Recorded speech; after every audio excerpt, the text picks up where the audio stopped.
jam. Jawabannya kejawab, kesel Ustaz Maulana pertanyaan. Sebenarnya banyak karena waktu kan. Iya karena waktu.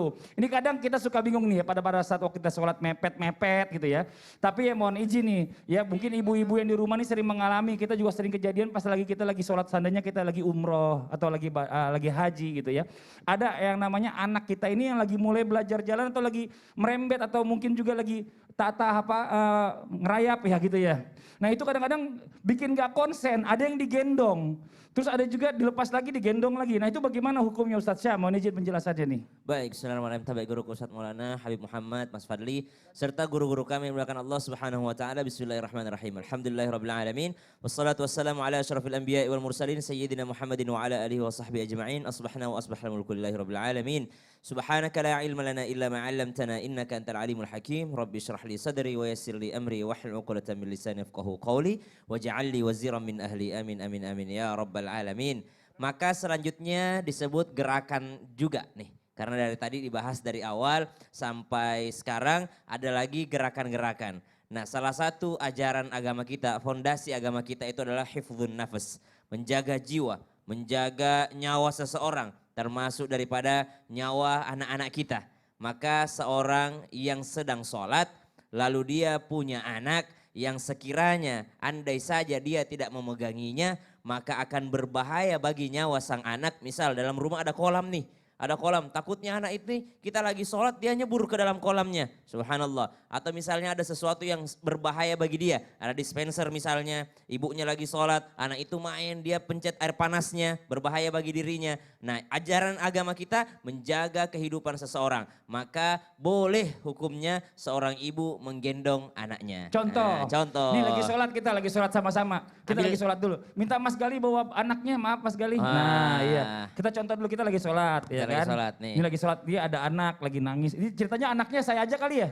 Kan anaknya udah bisa ngerangkak. Coba Ustadz Syam. Oh anaknya ini. Anaknya saya.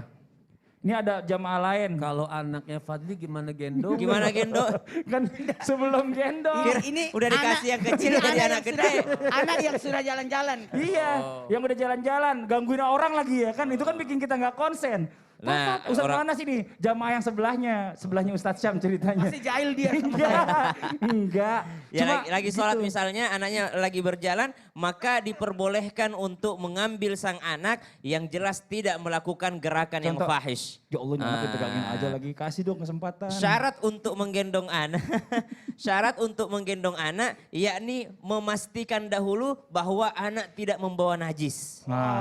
Dipastikan terlebih dahulu bahwa anak tidak membawa najis. Seorang ibu misalnya punya bayi, maka sebelum melaksanakan sholat ibunya, maka dipastikan dulu sudah dibersihkan segala najisnya, lalu diganti misalnya yang baru, misalnya popoknya diganti yang baru diambil, barulah digendong ketika sholat. Gimana cara menggendongnya? Cara menggendongnya adalah sama seperti orang yang sedang memegang mushaf Al-Quran ketika sedang sholat. Ya, Sasam praktek aku yang pegangin.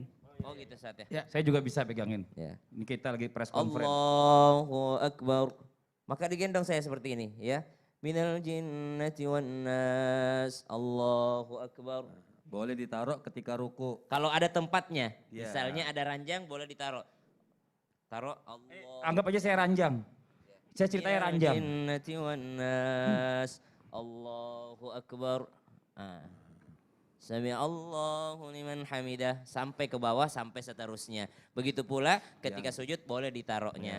Jadi anaknya itu ditaruh di sini. Ditaruh saat dia taruh di atas ranjang karena Atas dianggap saja ranjang. Tapi kalau anak itu tiba-tiba goyang-goyang. Nah itu berbahaya Ustadz. Yang jelas jangan sampai ada sesuatu yang membahayakan ini anaknya. Atau ditaruhnya di sujud.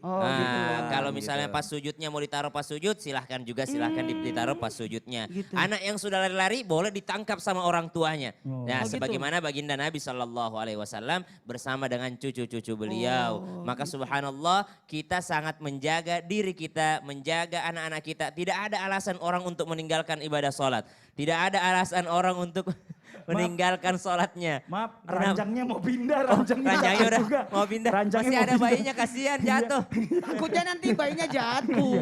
Aduh ya Allah. Jadi ya tidak Rabbi. ada alasan untuk meninggalkan sholat karena banyak juga yang beralasan, Ustadz tidak ada yang jagain anak saya, boleh nggak saya kalau nggak sholat? Nah nggak boleh. Nggak boleh. Tetap melaksanakan sholat meskipun harus menggendong anaknya. Masya Allah. Tapi dia ada Wallahu pertanyaan buat ta'ala. Ustadz Maulana nih. Apalagi? Kan kalau misalnya ibu-ibu jamaah yang ada di rumah juga sering nonton nih, ada sinetron-sinetron azab. Ya. Ketika istrinya teraniaya atau terzolimi, lagi sholat, sambil nangis-nangis. Nah itu gimana? Batal nggak sholatnya? Gini, apalagi di pagi-pagi Iya, kan. iya betul.